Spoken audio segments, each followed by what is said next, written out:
وہ سرے سے مکر ہی جائیں گی کہ ہمیں تو کسی نے تبلیغ کی ہی نہیں.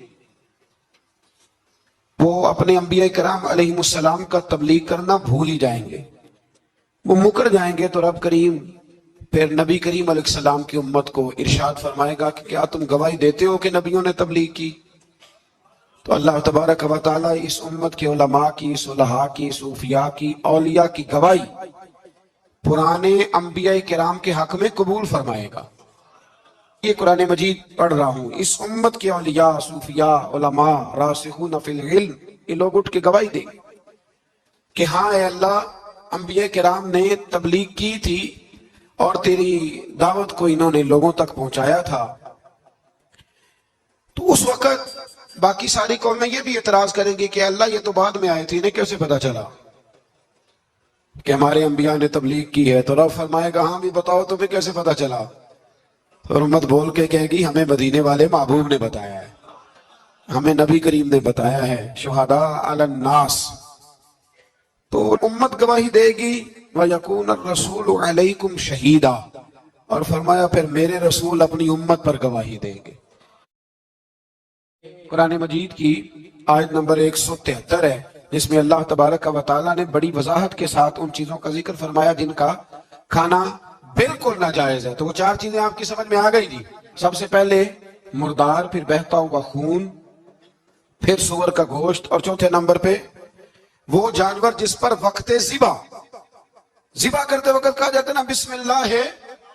اب مرغا خریدنے جاؤ گے نا تو اس سے کہنا ذرا اونچا پڑے. میں نے ایک سے پوچھا, میں نے کہا تو تکبیر ہی نہیں پڑھتا؟ کہتا میں نے پکی پڑھ کے چھری پہ پھونک لی ہے. تو میں نے کہا یہ کون سا نیا دین نکلا ہے؟ کہتے چھری پہ پھونک لی ہے کہ تو اب پکی ہو گئی چھری. تو میں نے کہا چھری کے ساتھ اگر کسی نے پیاز کاٹ لیا تو پھر تیری پھونک کا کیا بنے گا؟ تو گئی نا جی. تو اس لیے یہ جانور جب حلال ہوگا جب کہا جائے گا بسم اللہ ہے اللہ اکبر. پھر آگے 5ویں سے 6 رکوع میں جو پہلی آیت ہے نا, اس میں اللہ تعالیٰ نے ایک چیز کے بارے میں نصیحت فرمائی ہے. جب یہ قبلے کی تبدیلی کی بات ہوئی تو یہودی بھی اپنے قبلے پر اصرار کرنے لگے, عیسائی بھی اپنے قبلے پر اصرار کرنے لگے. وہ کہنے لگے مشرق کی جانب منہ کر کے نماز پڑھنی ہے, یہ کہنے لگے مغرب کی جانب منہ کر کے نماز پڑھنی ہے. تو اللہ کریم نے فرمایا یہ تو نیکی نہیں کہ منہ مشرق کی جانب کرو یا مغرب کی جانب کرو. تو یا اللہ نیکی کیا ہے؟ فرمایا نیکی وَلَكِنَّ الْبِرَّ مَنْ آمَنَ بِاللَّهِ وَالْيَوْمِ الْآخِرِ. فرمایا نیکی تو یہ ہے کہ اللہ اور آخرت پر ایمان لاؤ. نیکی ایمان کا نام ہے. پھر فرمایا فرشتوں پر, کتابوں پر, نبیوں پر ایمان لاؤ اور اپنا مال خرچ کرو اللہ کی محبت میں, رشتہ داروں پر, یتیموں پر, مسکینوں پر, مسافروں پر, مانگنے والوں پر, غلام آزاد کرانے کے لیے.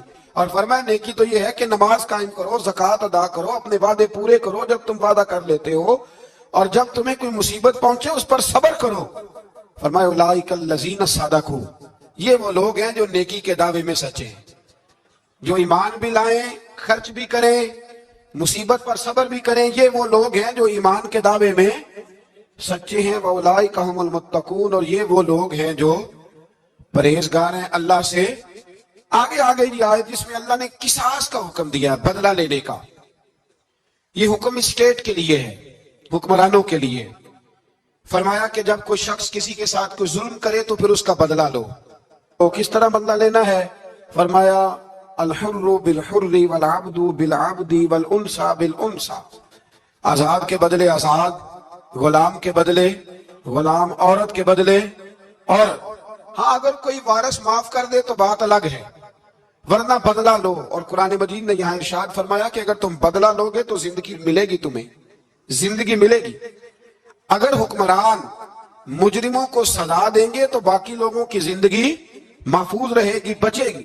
حکم دیا گیا یہاں کہ بدلہ لیا جائے. پھر جب ہم 6 سے 7ویں رکوع کی طرف چلتے ہیں تو اس میں اللہ نے روزے کا حکم دیا, رمضان کی فضیلت بیان کی, اور ارشاد فرمایا گیا کہ جو روزہ نہ رکھ سکے وہ فدیۃ طعام المسکین, جو تو مریض ہو, بیمار ہو, وہ تو اتنے روزے جو ہے وہ اگلے دنوں میں رکھ لے. اور آگے جا کے یہ بھی بتایا گیا کہ جو زیادہ ہی بیمار ہو پھر وہ ایک مسکین کا فدیہ دے دے, کھانا دے دے. پھر اسی آیت کریمہ میں رب کریم نے فرمایا اگر تم مجھ سے دعا مانگو گے اسی رکوع میں تو فرمایا میں تمہاری دعاؤں کو بھی ضرور قبول کروں گا. پھر اسی میں بتایا گیا کہ رات کے وقت تمہیں کھانے کی بھی اجازت ہے اور عمل زوجیت کی بھی تمہیں اجازت دی جاتی ہے. اسی طریقے سے پھر آگے اللہ تبارک و تعالیٰ نے حج کے مہینوں کے بارے میں علامتیں ارشاد فرمائی اور مسائل حج کچھ آگے جا کے بیان کیے. اور ایک اور غلط رسم لوگ رسمیں بنا لیتے ہیں نا, ایک اور رسم تھی کہ یہودی اور عیسائی جب حج کرتے تھے نا احرام باندھ لیتے تھے, پھر دروازے سے گھر میں داخل نہیں ہوتے تھے, اوپر سے چھلانگ لگا کے کہ اب ہم پاک ہو گئے. تو دروازہ چونکہ گناہگار ہے, اس کے بیچ سے گناہگار آتے جاتے رہے ہیں, لہذا دروازے سے نہیں گزرتے تھے. تو اللہ کریم نے فرمایا یہ کوئی نیکی نہیں, یہ کوئی طریقہ نہیں کہ تم دروازوں سے نہ گزرو. وَلَٰكِنَّ الْبِرَّ مَنِ اتَّقَىٰ, دروازے کے اوپر سے چھلانگ لگانا نیکی نہیں, بلکہ نیکی تو یہ ہے کہ اللہ سے ڈرنا شروع کر دو. حج کے بعد پاک صاف ہو جاؤ, ڈرنا شروع کرو, یہ اصل میں نیکی ہے. تو پھر اللہ تبارک و تعالیٰ نے حج کے مسائل کافی تفصیل کے ساتھ, چونکہ وہ فقہی مسائل ہیں اور پوری اس کی جزیات ہیں, لہذا وہ ایک نشست میں کرنے کی بات نہیں. تو رب کریم نے وہاں مشعر حرام کا بھی ذکر فرمایا اور ان سب چیزوں کی طرف نشاندہی فرمائی جن پر توجہ کرنا امت مسلمہ کے لیے بڑا ہی ضروری ہے. پھر آگے 8ویں رکوع تک یہ باتیں مختلف انداز میں چلتی رہی. پھر 9ویں سے 10ویں رکوع میں ایک بات رب کریم نے یہ ارشاد فرمائی کہ میں نے کافروں کی نظر میں نا, جب انہوں نے میری نافرمانی کی ہے, میرے کلمہ نہیں پڑھا, میرے محبوب کو نہیں مانا, قرآن مجید کو نہیں مانا, تو فرمایا میں نے دنیا کی زندگی ان کے سامنے مزین کر دی. یہ بڑی سمجھنے والی بات. فرمایا زُيِّنَ لِلَّذِينَ كَفَرُوا, وہ جنہوں نے کفر کیا تھا نا ان کے لیے زینت دے دی کسے, حیات الدنیا, دنیا کی زندگی کو اللہ نے نا ان کے لیے حسین کر دی. انہیں بڑے اچھے لگتے ہیں, یہ میری جائیداد ہے, یہ میرا باغ ہے, او میری حویلی ہے, یہ سارے میرے جناب بنگلے ہیں. فرمایا یہ چیزیں ہم نے کافروں کی نظر میں پھر پیاری کر دی. سمجھیے گا بات, یہ کافر کا طریقہ ہے کہ وہ دنیا داری کا مال دیکھتا ہے تو اس کی آنکھیں کھل جاتی ہیں, بڑا راضی ہوتا ہے. مومن کا یہ طریقہ, مومن کس بات پہ راضی ہوتا ہے, اللہ تبارک و تعالیٰ کی رضا پہ مومن راضی ہوتا ہے. اس چیز کو اللہ کریم نے یہاں بیان فرمایا. پھر اس سے آگے جو حرمت والے مہینے ہیں ان مہینوں کا ذکر کیا گیا. پھر اللہ تبارک و تعالیٰ نے جوے شراب کو حرام قرار دیا. 219 نمبر آیت ہے, اسی رکوع میں اللہ تبارک و تعالیٰ نے اس کا بھی تذکرہ فرمایا.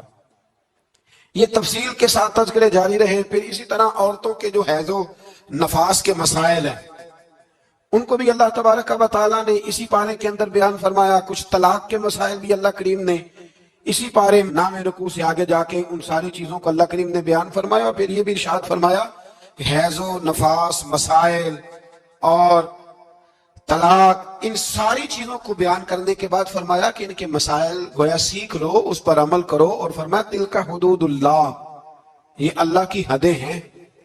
فلا تعتدوها, اللہ کی حدوں سے آگے نہ گزرنا. یہ وہ باؤنڈری ہے جو اللہ نے بنائی ہے, یہ حکم وہ ہیں جو رب نے دیے ہیں, تو ان سے آگے نہ جانا. تو بالتفصیل ان ساری چیزوں کا یہاں بیان فرمایا گیا. اور وہ مسائل جو بڑی تیزی سے لوگ الجھا دیتے ہیں ان کا بھی اللہ کریم نے یہاں ذکر فرمایا. بیچ میں کچھ آیات ایسی ہیں جو زیادہ توجہ کے قابل ہیں اور ہماری روزمرہ کی زندگی میں ہمیں ان کی بڑی اشد ضرورت ہے, جو اگرچہ مسائل فقہ تو نہیں لیکن ضرورت کے لحاظ سے, روزمرہ کے اخلاقی رویوں کے لحاظ سے اس کی بڑی ضرورت ہے. ان چند آیات کا بھی ہم نے انتخاب کیا, انشاءاللہ اس پر بھی کچھ بات کرتا ہوں. اس پارے کے آخر میں نا اللہ کریم نے ایک واقعہ بیان فرمایا ہے. اس میں اللہ تبارک و تعالیٰ نے نا بنی اسرائیل کا ایک واقعہ بڑی تفصیل کے ساتھ, اور وہ اس پارے کے اختتام پر عقیدے کے لحاظ سے, نظریے کے لحاظ سے, سمجھنے کے لحاظ سے بڑی اہم چیز ہے, اس پر ضرور غور فرمائیں. وہ یہ ہوا کہ بنی اسرائیل کے اندر ہمیشہ ایسے ہوتا تھا کہ اللہ تبارک و تعالیٰ ایک پیغمبر اور ایک بادشاہ, بنی اسرائیل کے اندر ہمیشہ نبی اور بادشاہ موجود رہتے تھے. ایک وقت ایسا آیا کہ بنی اسرائیل میں کوئی نبی نہیں تھے, اور بنی اسرائیل کا جو اپنا علاقہ تھا نا وہ ملک شام ہے. تو قوم عمالقہ ایک قوم تھی اور بڑے سخت گیر لوگ تھے. انہوں نے بنی اسرائیل والوں کے ساتھ لڑائی کی, جہاد کیا اور انہیں ان کے علاقے سے نکال دیا. اور کچھ حضرت یوسف علیہ السلام کے زمانے میں ویسے بھی ایک بہت بڑی تعداد جا کے مصر میں آباد ہو گئی تھی. اب یہ ہوا کہ ان کے پاس کوئی بادشاہ نہیں ہے, یہ بار بار دعا کرتے ہیں, التجا کرتے ہیں. تو اللہ تعالیٰ نے ایک پیغمبر انہیں عطا کیے جن کے مختلف نام کتابوں میں ہیں. صدر الافاضل رحمۃ اللہ علیہ نے تفسیر خزائن العرفان کے اندر ان کا نام حضرت شمویل علیہ السلام لکھا ہے. حضرت شمویل علیہ السلام کو اللہ تعالیٰ نے نبوت عطا فرمائی، اور جب حضرت شمویل علیہ السلام اللہ کے نبی ہوئے، بنی اسرائیل والوں کو یقین آیا کہ اللہ نے الحمدللہ ہمیں ایک نبی کے جھنڈے تلے جمع کر دیا ہے، تو پھر انہوں نے کہا کہ آپ ہمارے سامنے ایک بادشاہ بھی مقرر کریں تاکہ ہم اس کی سرپرستی میں جہاد کریں۔ جب انہوں نے یہ بات کی تو اللہ تبارک و تعالیٰ نے حضرت شمویل علیہ السلام کے ذمے لگایا۔ تو ایک اس زمانے میں اللہ کے نیک بندے تھے، جناب طالوت علیہ السلام ان کا نام تھا۔ تو حضرت شمویل علیہ السلام نے انہیں کہا کہ اللہ کریم نے نا تمہارا بادشاہ طالوت کو بنایا ہے، ان کا نام بھی قرآن مجید نے ذکر فرمایا ہے۔ تو بنی اسرائیل کے لوگ کہنے لگے یہ تو غریب آدمی ہے، وہ بکریاں چرایا کرتے تھے، لیکن علم میں بڑے پختہ تھے، وجود میں بڑے طاقتور تھے۔ تو کہا کہ یہ تو غریب آدمی ہے، تو ہم تو زیادہ حق رکھتے تھے کہ ہمیں بادشاہ بنایا جائے۔ تو حضرت طالوت علیہ السلام کے بادشاہ بننے کے بعد حضرت شمویل علیہ السلام نے جو بات کی، اللہ کریم نے اسے قرآن مجید میں بیان فرمایا۔ رب فرماتا ہے بَسْطَةً فِي الْعِلْمِ وَالْجِسْمِ، اسے اس لیے تمہارا بادشاہ بنایا گیا ہے کہ اسے ہم نے کشادگی دی ہے، علم میں بھی اور جسم میں بھی۔ بڑے ماشاءاللہ موٹے تازے تھے، وجود بڑا طاقتور تھا۔ کچھ موٹے تازے ہوتے ہیں پر طاقتور نہیں ہوتے، موٹے تازے بھی تھے اور طاقتور بھی تھے۔ فرمایا کہ وجود میں بھی طاقت ہے اور علم میں بھی اللہ نے انہیں وسعت عطا فرمائی۔ تو بنی اسرائیل والے کہنے لگے جی نہیں جی کوئی بندہ اور آ جائے، یہ ہمارا بہت بڑا مسئلہ ہے نا جی، ہر ایک کی مرضی کی نہ تو بات ہو سکتی ہے اور نہ ہر بندہ ہر ایک کی مرضی پر پورا۔ کہنے لگے نہیں جی کوئی اور ہونا چاہیے تھا، ہمیں کیسے پتا چلے گا کہ اللہ نے مقرر کیا ہے؟ بڑی خاص بات ہے، اس کو سمجھیے گا، یہ سارا مضمون آپ کو ملے گا اسی پارے کے آخر میں، آپ پڑھیں گے نا جی تو یہ سارا مضمون آپ کو ملے گا، اور آپ اگر سرسری نظر سے بھی اس کا مطالعہ کریں گے نا جا کے قرآن شریف کھول کے 15ویں سے 16ویں رکوع میں، آپ خوش ہوں گے کہ آپ کتنے اچھے نظریے اور عقیدے کے ماننے والے ہیں۔ تو جب کہا نا کہ طالوت کو ہمارا بادشاہ بنایا گیا تو دلیل کیا ہے؟ تو قرآن کہتا ہے کہ حضرت شمویل علیہ السلام نے فرمایا کہ تمہارا ایک تابوت تھا، ایک صندوق تھا تمہارے پاس، وہ صندوق تمہارا قوم ممالکہ اٹھا کے لے گئی تھی، ان کے بادشاہ ہونے کی دلیل یہ ہے کہ اللہ تمہارا وہ صندوق تمہیں واپس کر دے گا، وہ تمہارا صندوق تمہیں واپس کر دے گا۔ اس صندوق میں کیا ہے؟ وہ حضرت آدم جنت سے ساتھ لے کے آئے تھے، اس میں تھا کیا؟ تو قرآن مجید کہتا ہے کہ اس کے اندر نا حضرت ہارون علیہ السلام اور حضرت موسیٰ علیہ السلام کے تبرکات تھے، تبرکات۔ کل میں ایک مولوی دیکھ رہا تھا بیچارہ، ایک بندہ نا مسجد نبی کے ساتھ غلاف اور شاید کوئی کفن تھا، وہ مسجد نبی کی دیواروں سے مسح کر رہا تھا، تو وہ کہہ رہا تھا نہیں اس سے کیا ہوتا ہے، تبرک کوئی چیز نہیں، اچھے اعمال کی وجہ سے بندہ بخشا جائے گا۔ میں نے کہا تو مجھے ملے تو میں تجھے بخاری کھول کے دکھاؤں کہ حضرت عبد الرحمن ابن عوف جنہیں حضور نے قطعی جنتی کہا، حضور کے وجود پر کرتا دیکھ کے کہنے لگے حضور بڑا ہی سونا لگ رہا ہے، تو فرمایا تجھے چاہیے حضور مل جائے تو کیا ہی بات ہے۔ نبی پاک نے عطا کیا تو صحابہ کہنے لگے عبد الرحمن آپ کو تو ضرورت نہیں تھی، آپ کے پاس تو بڑے لباس ہیں، تو یہ کرتا حضور نے قبول کر لیا، کوئی لے کے آیا اور آپ نے مانگ لیا تو وہ رو پڑے، کہنے لگے پہننے کے لیے نہیں مانگا، یہ حضور کے جسم سے لگ گیا ہے، میں نے کفن بنانے کے لیے مانگا ہے۔ تو کہتا ہے حضور کے تبرک میں خیر کوئی نہیں۔ اور آپ یقین کریں ان لوگوں پہ حیرانگی ہے، ہم نے بھی مرنا ہے نا جی، بڑی جلدی قبر میں جانا ہے، وقت کا کچھ پتہ نہیں، لیکن اتنے اندھے ہو کر لوگ چیزوں کو دیکھتے ہیں اور اس تیزی کے ساتھ گمراہی پھیلاتے ہیں۔ مجھے باقاعدہ کسی نے ویڈیو بھیجی اور کہنے لگا جی دیکھیں کتنی اچھی بات کر رہا ہے، لوگوں کو سمجھائیں، تو میں نے کہا نہیں اس کو سمجھانے کی ضرورت ہے۔ اور میں نے اس کو دیکھا ہے، وہ جو لال رومال والا میں نے دیکھا ہے، وہ ڈھونڈ ڈھونڈ کے جاہلوں کو پکڑتا ہے، تلاش کرتا ہے، اور اگر کوئی مل جائے بات بتانے والا تو پھر وہ خود پکڑا جاتا ہے، اور کئی دفعہ پکڑا گیا تو نکل گیا ہے۔ اللہ تعالیٰ ہمیں سمجھنے کی توفیق، ہم سیانے ہو جائیں تو یہ دور دور تک نظر نہیں آئیں گے انشاءاللہ۔ تو وہ تابوت آئے گا، بنی اسرائیل والوں سے کہا تابوت میں کیا تھا سن لو، اور یہ قرآن مجید ہے۔ آج میری ماننا یہ 15ویں سے 16واں رکوع ضرور ہی پڑھنا کہ وہ آخر تابوت میں کیا تھا، کھولنا ذرا۔ قرآن مجید کہتے ہیں کہ حضرت موسیٰ علیہ السلام اور حضرت ہارون کے تبرک تھے، تو تبرک کیا تھے؟ تمام مفسرین نے لکھا ہے کہ حضرت موسیٰ کا ایک کرتا تھا، ایک ڈنڈا تھا، جوتے تھے، اور جناب ہارون علیہ السلام کا امامہ شریف تھا، اور تورات کی کچھ تختیاں تھی، تو اس کا فائدہ کیا تھا؟ اس تابوت کا فائدہ یہ تھا کہ بنی اسرائیل والے جب اپنے دشمنوں سے لڑتے تھے، تابوت سامنے رکھ کے دعا مانگتے تھے، اللہ انہیں کامیابی عطا کر دیتا تھا۔ تو قوم عمالقہ کو بھی پتہ چل گیا کہ صندوق میں کچھ ہے جس کی وجہ سے یہ کامیاب ہو جاتے، وہ صندوق اٹھا کے لے گئے۔ اب ان کی کم بختی یہ، کم نصیبی یہ کہ انہوں نے جا کے اسے روڑی پہ پھینک دیا۔ جب روڑی پہ پھینکا تو ان کے اندر بیماریاں آ گئی، وبائیں پھوٹ پڑی، مرنے لگے، وجود پھولنے لگا۔ پھر ان کے دلوں میں بات آئی کہ یہ ہم نے اس صندوق کی بے ادبی کی ہے۔ صندوق میں کیا ہے؟ تبرکات۔ ہمیں کہتے ہیں جی نالین کا نقشہ کیوں لگایا ہے؟